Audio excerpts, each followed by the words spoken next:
네, 오늘 말씀은 디모데 후서 1장 1절로 8절의 말씀입니다. 하나님의 뜻으로 말미암아 그리스도 예수 안에 있는 생명의 약속대로 그리스도 예수의 사도된 바울은 사랑하는 아들 디모데에게 편지하노니 하나님 아버지와 그리스도 예수 우리 주께로부터 은혜와 긍휼과 평강이 내게 있을지어다. 내가 밤낮 간구하는 가운데 쉬지 않고 너를 생각하여 청결한 양심으로 조상적부터 섬겨오는 하나님께 감사하고 내 눈물을 생각하여 너 보기를 원함은 내 기쁨이 가득하게 하려 함이니 이는 내 속에 거짓이 없는 믿음이 있음을 생각함이라. 이 믿음은 먼저 내 외조모 로이스와 내 어머니 유니게 속에 있더니 내 속에도 있는 줄을 확신하노라. 그러므로 내가 나의 안수함으로 내 속에 있는 하나님의 은사를 다시 부릴 듯하게 하기 위하여 너로 생각하게 하노니 하나님이 우리에게 주신 것은 두려워하는 마음이 아니요 오직 능력과 사랑과 절제 않은 마음이니 그러므로 너는 내가 우리 주를 증언함과 또는 주를 위하여 갇힌 자 된 나를 부끄러워하지 말고 오직 하나님의 능력을 따라 복음과 함께 고난을 받으라. 아멘. 네, 오늘부터 디모데 후서를 보게 됩니다. 이 편지는 바울이 쓴 편지고 바울이 어떤 상황이었냐면 사도행전 이후 다시 이 바울이 로마 감옥에 잡히게 됩니다. 그리고 1심 재판의 결과가 좋지 않는 분위기 가운데 흘러가고 있음을 직감하면서 자신의 생이 얼마 남지 않았다는 것을 생각하며 유언가드 같은 편지를 지금 바울이 사랑하는 젊은 동역자 디모데에게 편지하고 있습니다. 그럼 당시 디모데의 상황을 보면요, 이 디모데는 에베소에서 사역을 하면서 사역이 되게 어려운 상황, 사역하면서 위축되어 있는 상황으로 볼 수 있습니다. 역사적인 배경으로는 바울이 잡혀있듯이 이 시기에는 로마 황제 네로가 기독교를 핍박하던 시대였고요. 교회적으로는 내부적으로는 이단 거짓 선지자들이 일어나고 있는 상황이었습니다. 가장 어렵고 가장 강력한 핍박이 있던 교회 핍박이 있던 그 시대에 하나님의 사람은 어떻게 살아야 된다라는 것을 이 바울이 편지하는 내용이죠.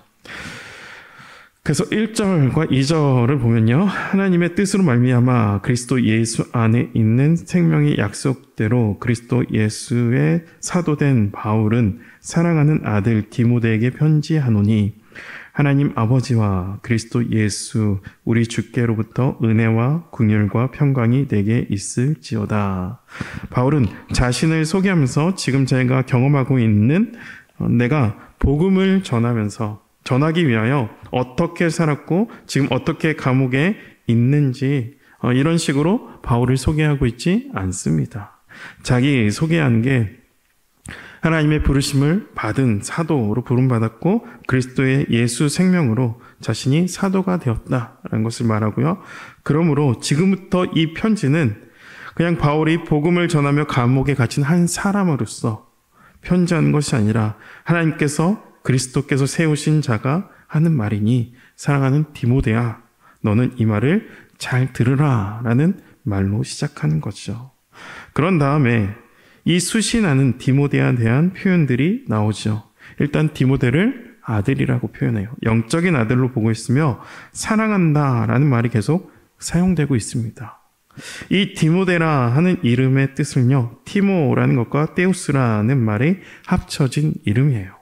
데우스란 말은 바로 하나님이라는 뜻이 있고요, 티모는 공경하다라는 의미가 있죠. 그러므로 디모데는 하나님을 공경하는 자라는 의미가 있습니다. 이런 어려운 시대 리더가 되어 하나님을 공경하고 교회를 섬기던 디모데야, 하나님께서 세우신 사도의 말을 들어라 하면서 인사말로 시작하고 있죠. 이 인사의 마지막은요, 은혜와 긍휼과 평강으로 인사를 맺습니다.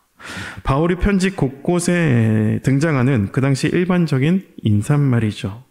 은혜, 에이레네라고 하는 표현, 헬라인들이 주로 사용했던 인사말이고, 평강, 샬롬은 유대인들이 사용했던 표현이죠. 그러니까 유대인 출신이건 헬라인이건 그 출신 상관없이 바울은 두 그룹에게 인사를 하고 있고 은혜와 평강이 묶여서 사용하고 있었죠.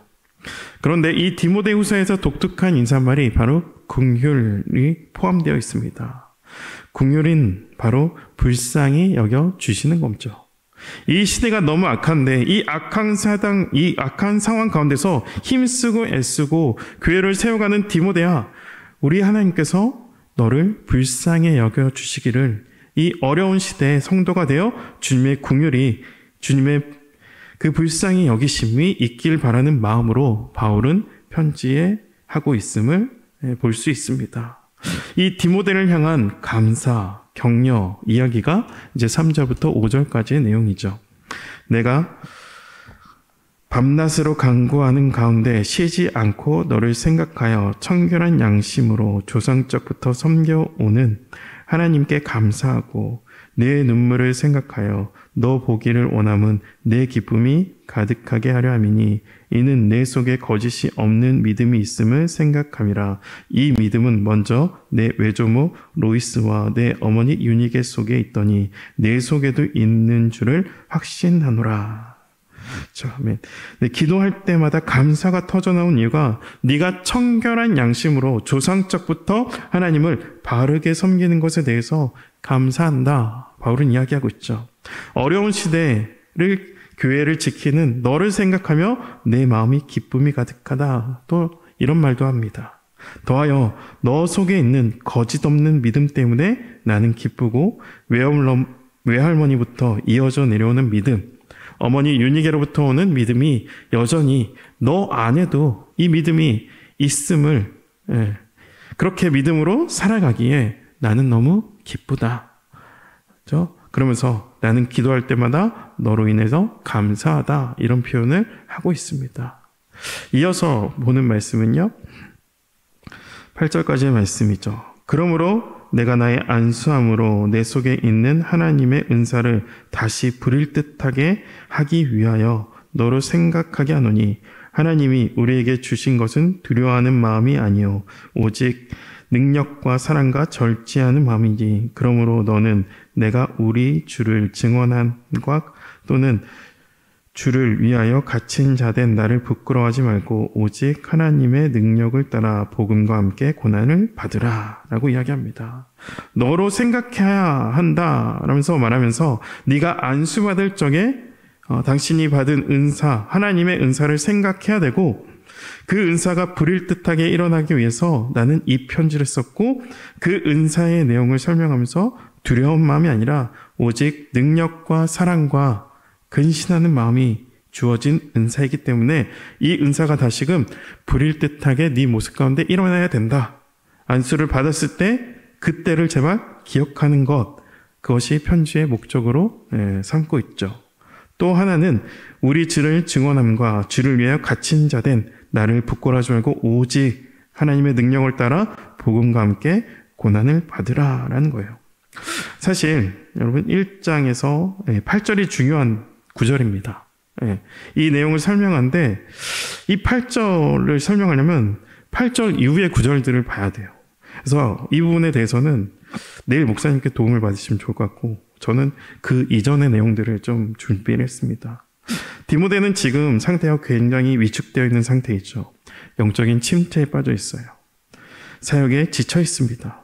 또 교회를 핍박함으로 인해서 그런 두려워하는 마음이 가득했습니다. 디모데는 지금 상태를 요즘 시대로 보면, 그렇죠? 어쩌면 대인기피증, 우울증, 공황장애라는 것으로 볼 수 있습니다. 그러므로 하나님께서 주신 은사를 전혀 사용하지 못하는 상황이고요. 복음과 함께 그 복음의 일꾼으로 부르심을 받았음에도 불구하고 복음을 부끄러워하고 복음을 전하지 않아야겠다 하는 생각을 했을지도 모르는 상황이며 또 결론적으로 어쩌면 사역을 포기하려는 그런 상황에 있을 수도 있는 상황이죠. 더하여 자신이 멘토를 따르는 그 바울도 언제 순교당할지 모르는 상황, 이 디모데의 상황이 굉장히 어려운 상황 가운데 있음을 보게 되는 거죠. 여러분 목회자나 또한 사모님이 대인기피증, 공황장애 걸리시는 분들을 본 적 있으신가요? 저는 특별히 한국에서 와서 이제 제주도에서 성경을 연구할 때 만난 지방의 타 교단인데 굉장히 큰 교회 담임 목사님이시 계셨어요. 근데 그분이 계신 지역에만 있는 굉장히 유명한 빵집이 있어서 저를 포함해서 함께 공부하는 모든 분들이 그 교회 성도님들이 정말 많은 간식을 보내주셔서 그래서 좋은 간식을 먹으면서 공부를 했는데 이 대형교회 목사님이 사실 그런 자리에 오기는 굉장히 쉽지 않고요. 또 자신의 속마음을 이야기하는 게 쉽지 않은데 그분이 물론 안식년이기도 했지만 그 교회는 크기도 하고 사역도 많고 사람들에게 칭찬받는 상황인데 그분 안에는 더 이상 사람 만나기가 두렵죠. 그런 삶이었어요. 사람이 싫어지는 상황이었고요. 여기서 사람은 아마도 그 교회 성도님들이겠죠. 근데 성경을 연구하면서 저처럼 함께하는 분들과 6개월 함께 있으면서 그분의 회복되는 모습을 이렇게 보게 되기도 했습니다.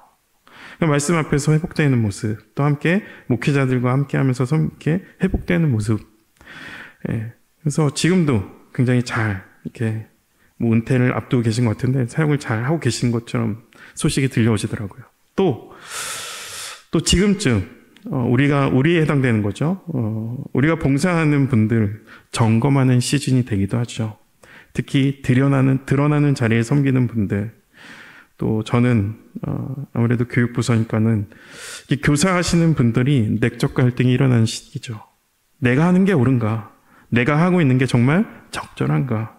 나 말고 다른 사람이 하면 더 아이들을 잘 돌보고 잘 이끌어가는 건 아닌가? 라는 생각이 밀려오는 시간이죠.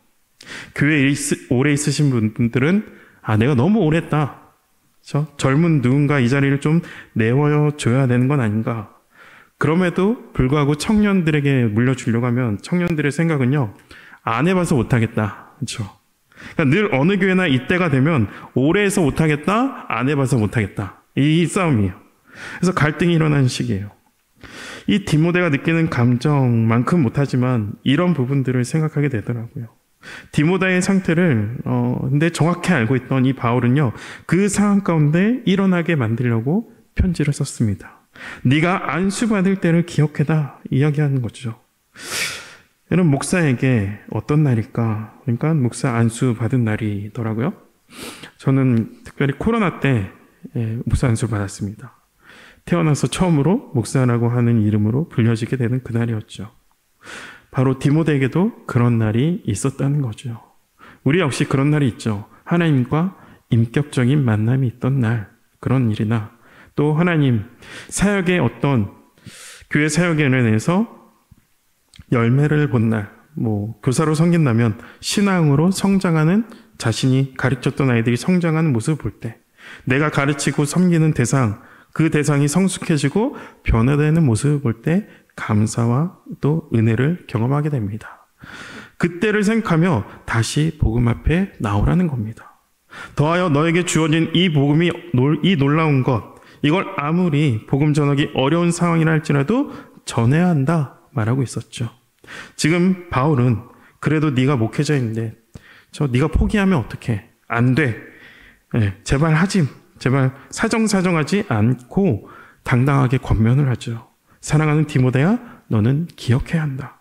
너는 어떤 마음으로 사역했는지, 하나님이 널 어떻게 보내셨는지, 너는 어떤 믿음의 유산으로 네 믿음을 지키고 있는지, 하나님 부르심 가운데서 너는 처음 어떤 방식으로 네가 반응을 했는지, 너는 어떻게 그 복음을 받아들이게 됐는지, 너는 어떻게 이 복음을 어떻게 경험했는지, 내 안에 있는 그 복음 과연 무엇인지 기억해라 라는 거죠.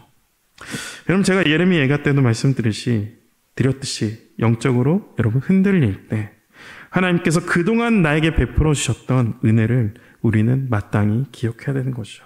기억의 방패를 들어야 된다는 거예요. 오늘도 우리에게 주어진 은혜를 기억하며 함께 복음 앞에 나아갑니다. 지난주 요나에게 일하신 집념의 하나님이 여전히 우리를 이끄심을 신뢰합시다. 더하여 우리에게 부르신 자리, 교회에서 직분과 봉사를 감당하는 자리를 위해 기도하며 믿음으로 순종하는 저와 여러분 되시길 축복합니다. 또 어떤 분들은 여러분 바울과 같은 분들이 있죠. 믿음으로 잘 세워가는 그런 분들, 여러분 주변에 연약한 자들, 여러분 가장 가까이는 우리 자녀들이 있겠죠. 바울이 디모데에게 하듯 영적으로 연약한 자들을 위해 기도하고 섬기는 여기 계신 여러분 되시기를 축복합니다. 기도하겠습니다. 하나님 아버지, 디모데 후서를 통해 믿음의 이른 자리에 어떠함을 살펴보게 됩니다. 주님, 우리를 불쌍히 여겨 주시옵소서.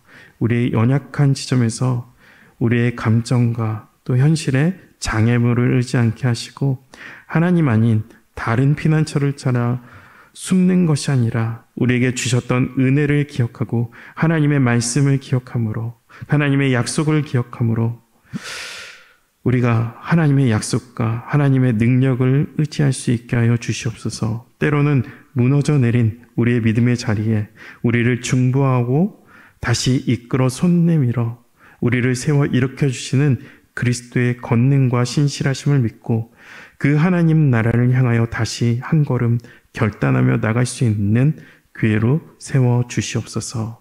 우리를 축복하시는 또 사랑이 많으신 예수 그리스도의 이름으로 기도합니다. 아멘.